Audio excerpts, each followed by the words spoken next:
Hi there. Thanks for stopping by. Hope your family is doing well.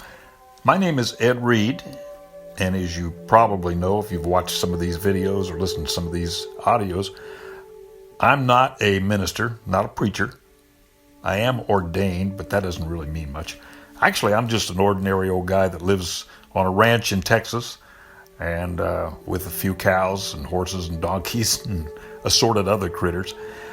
And I'm retired from my main original career, and I'm just living out here in the country, communing with Jesus and God and with nature and enjoying life.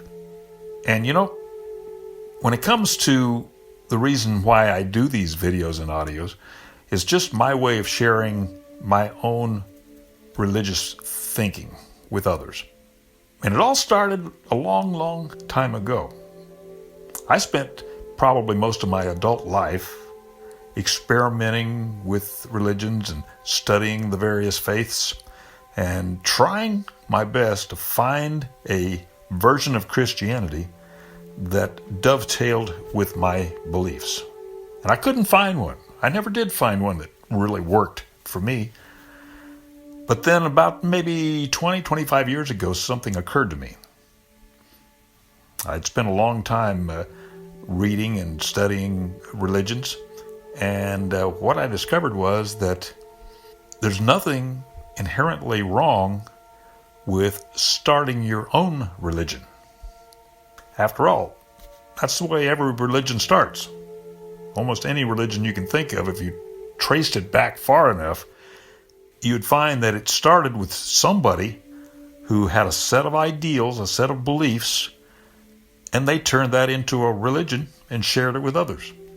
That's how they all start. So I thought, if person A or person B or person C can start a religion 5,000 years ago, why can't Ed Reed start his own religion? So that's what I did. Instead of searching endlessly for a version of Christianity that matched up with my beliefs, I said, I'll just start my own version of Christianity that already matches up with my beliefs. And voila. That's how we wound up with the chapel in the meadow and its accompanying lifestyle, which I call the meadow way. Okay? So I just thought I'd make it clear that that's how this all started. And these little video chats and audio videos that I do are just my way of sharing some of it with you and a few people who might be interested in what I believe and what I am thinking and my approach to Jesus and living a Christian life. Now, I want to talk about a couple of things here that are inherent to religions in general and particularly to Christianity. One question that has always been asked, and one question that I've always wondered about, is how closely connected should one's religion be to their daily life? Should they be like totally separate? Should your religion be something you do on Sunday morning and that's about it? Or should it be like the Amish, for example, or the Muslims? Theocratic communities that really make no distinction between daily life and the religion. I've known people, my grandfather is a good example of a person who I think lived his religion every minute of every day.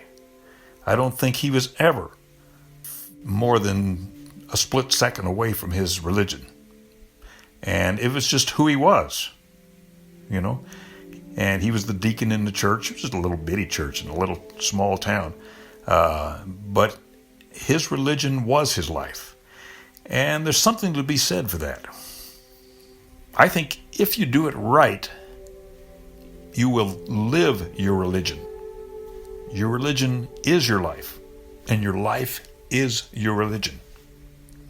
This question about how closely connected a person's religion should be to their daily life arises in our democratic system when we try to decide who should, for example, be president of the United States, or who should sit on the Supreme Court. Invariably, in a Supreme Court confirmation hearing, the question always comes up, are you going to allow your religious beliefs to influence your actions on the court or not? And this is a question that especially comes up with regard to Catholics, because as we know, Catholics have some allegiance to the Vatican, and that causes conflict of interest questions. If our Constitution says that something is right, but the Pope says it's not right, who are you going to listen to? Where is your allegiance? So that's something that comes up all the time in our democratic system, because we do not have a theocratic government. We have separation of church and state. It's a fair question. I don't know what the real answer to that is, except to say that maybe this. Maybe if your religion is so important to you that you live every minute of every day according to that religion, and they're inextricably linked, then maybe you don't belong in government. Maybe being a Supreme Court justice or being President of the United States is not for you. Fair enough. And that brings up another question, and that is, how political should a church be? Where is the line in the sand that you don't cross? Because in our system of government, of course, churches and religions are tax-exempt. And the reason they're tax-exempt is because we presume that they're not actively promoting a candidate or a political party or a cause. So if they do start going down the road of politics, do you revoke their tax-exempt status or what? Or is there a line in the sand that they're not supposed to cross? I'll tell you what, I've pondered this for a long, long time, for a lot of years. And I have to admit that my thinking on this has evolved somewhat. And now I have to say that I think that you cannot divorce a church or a religion from politics. And the reason I say that is because, let's face it, that's one of the reasons a church exists, or one of the reasons why people would subscribe to a particular religion. We belong to a religion or a church because we assume that we are joining an organization made up of other people who share our ideologies and our value systems. We assume that that church is all about our value system. And we want that value system promoted and hopefully to where it prevails in the country. And we sort of hope that our church or our religion will be instrumental in promoting that. And of course, the way we promote our value system and our ideology is by going to the polls on election day and voting. And the way a church or an organization we belong to helps us promote that value system is called politics. So I don't think you can really separate a church from politics, even if our Constitution separates church from state. You know, that brings me to another little topic of conversation here. What does it mean to be saved or born again? You hear that a lot from evangelicals, and you'll hear people talk about that one day they always remember in their life when they were saved. And that's a bit of a problem that I have with a lot of Christian religions, particularly of the fundamentalist or the evangelical Protestant strain, as I think that sometimes they're too caught up in the afterlife, too caught up in the idea of being saved and preparing for the kingdom of God in heaven.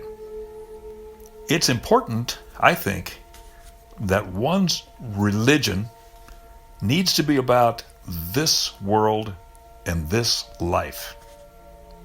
You cannot adequately take care of this life here on this planet if you're too wrapped up in or distracted by some vague future world or afterlife. It's more important to me that we focus our attention on making this world and this life the best we can make it. And if you do that, if you spend your entire life making this world better, then I think Jesus and God are going to know. And they just might find a way for you to get to heaven. Again, let's talk about the approach that I take, my personal thinking on that, which is a belief of the chapel in the meadow. And our belief is that you do not become saved all of a sudden on one day, at that one moment that you accept Jesus Christ as your Savior. Instead, that moment in time, if you will, starts your lifelong journey to salvation. And that's when you ask Jesus for the code that opens the gate and lets you into his meadow. It's a lifelong journey to be saved. Of course, different Christian denominations use different terms for all of these things. Born again and being saved, those are typical terms used by evangelicals. But the concept is pretty universal, right? When you talk about born again or being saved or that special day that you remember in your life, what you're really describing is that special epiphany, that one moment that you always remember for the rest of your life when you made up your mind to change your way of living and your value system and to begin following Jesus. That's all it's about.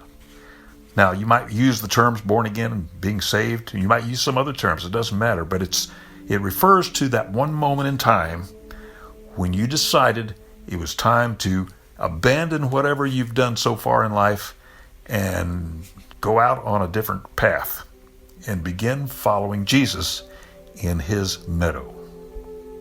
And you know, while salvation might be to some the destination, the ultimate day when you enter God's kingdom of heaven, I tend to look at it a little differently. I see salvation as the journey that it takes to get there, the journey that you're on right now. And back on that one day that you always remember when you were born again or were saved, you weren't actually saved on that day. You simply made the decision on that day to start following Jesus. In other words, your journey began on that day, your journey to salvation. Salvation is not the destination. Salvation is the journey it takes to get there. And the things that you're doing in this life, in this world, are the things that matter to God and to Jesus. They're watching you. And you earn the right to the next world by the things you do in this world, by doing God's work and making this world the best we can. So you get there not by salvation by grace alone, but by doing good things. Salvation is not the destination. Salvation is the journey that it takes to get to heaven. Kind of reminds me of a poem. You might have heard that poem. I'll have to look that up. As soon as I find it, I'll put it at the end of this video for you to enjoy. See if it doesn't relate to what I'm saying here. In the meantime, I'm going to wrap things up for right now, and I want to thank you so much for stopping by. And I'll see you again soon, and may you have a blessed day.